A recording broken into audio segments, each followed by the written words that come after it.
สบายดีค่อยโอบี้วอล์กมื้อนี้เป็นมื้อแรกของการเดินทางของค่อยในปี 2022 เป็นมื้อที่อากาศดีแบบนี้ค่อยบ่ควรพลาดในการออกไปขี่รถลิ้นกินลมชมวิวกับธรรมชาติที่ค่อยมัก และมื้อนี้เป็นมื้อเดือน 3 ออกใหม่3 ค่ำเป็นมื้อที่ดีของคนลาวหลายๆคนฉะนั้นข้อยจึงตัดสินใจออกไปเที่ยวในมื้อนี้จุดเริ่มต้นของการเดินทางของข้อยแม้เริ่มต้นอยู่ที่เรือนของข้อยนั่นเองและจุดหมายปลายทางที่ข้อยจะไปแม่นอยู่ที่บ้านห้วยล่าใช้เวลาการเดินทางประมาณ1ชั่วโมงในระยะทางประมาณ75กิโลเมตรสถานที่แห่งนี้เป็นสถานที่แห่งใหม่ซึ่งข้อยก็บ่ฮู้ว่ามันหาก็ถูกค้นพบขึ้นมาหรือบ่พอเวลาประมาณ 2-3 เดือนก่อนข้อยได้ยินและได้เห็นผ่านทางโซเชียลว่าสถานที่แห่งนี้เป็นบอนเช็คอินของวัยรุ่นสาวหนุ่มหลายๆคนที่ได้พากันไปถ่ายรูปหรือสัมผัสบรรยากาศของธรรมชาติที่เกิดขึ้นจากล่องลุ่มแม่น้ำของข้อยเลยรู้สึกอยากลองไปสัมผัสกับบรรยากาศธรรมชาติในสถานที่แห่งนี้แต่ข้อยบ่มีโอกาสที่จะได้ไปเลยเพราะข้อยบ่มีเวลาให้กับสิ่งที่ข้อยมักนั่นเองจนกระทั่งมีรุ่นอ้ายที่ข้อยรู้จักคนหนึ่งได้ทักข้อความมาหาว่าน้องไปขี่รถลิ้นนำอ้ายบ่แถวเมืองสังทองพอแต่ข้อยได้ยินแบบนั้นข้อยตอบตกลงเลยว่า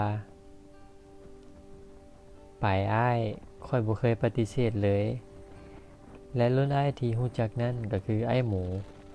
นี่ก็คืออ้ายหมูเอง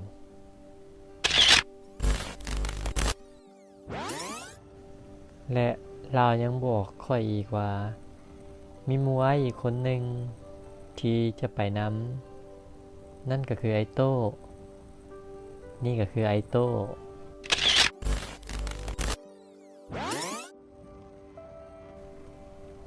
ไอ้โต้นั้นซึ่งข้อยก็บ่เคยรู้จักเรามาก่อนเลยและข้อยกับเราอาจจะรู้จักกันในการออกทริปครั้งนี้และการเดินทางของพวกเขา3คนแม้นได้เริ่มขึ้นแล้ว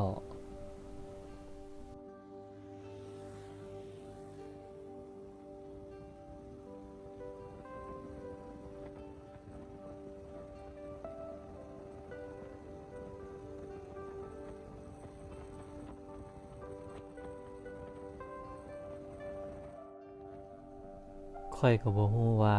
ในการเดินทางของข้อยครั้งนี้มันจะออกมาเป็นแบบใดและข้อยก็คิดเสมอว่าการเดินทางมันคืออย่างวิเศษสิ่งหนึ่งที่เฮ็ดให้เรารู้สึกผ่อนคลายและรู้สึกสบายใจเพราะมันเป็นสิ่งที่ต้องการของไผหลายๆคน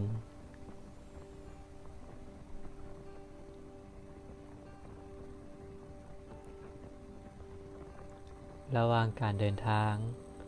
ข้อยก็ได้สัมผัสกับบรรยากาศที่เย็นสบายในช่วงเวลาตะเวนกำลังตกดินมันเฮ็ดให้ข้อยรู้เลยว่าบรรยากาศที่อยู่นอกตัวเมืองมันแตกต่างกันหลายและข้อยก็ได้เห็นทิวทัศน์ธรรมชาติทั้งสองฝากทางมันสวยงามเสมอ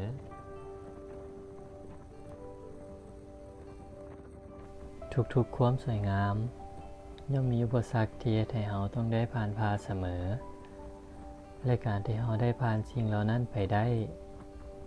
มันก็จะพาเราไปพบสิ่งที่เราใฝ่ฝันนั่นเองและนี่ก็คืออุปสรรคของเรา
บางครั้งที่ข้อยได้ออกมาเที่ยวแบบนี้มันเฮ็ดให้ข้อยรู้สึกสบายใจกว่าที่ผ่านมาและเฮ็ดให้ข้อยรู้เลยว่าธรรมชาติเป็นสิ่งที่บำบัดจิตใจภายในของคนเราได้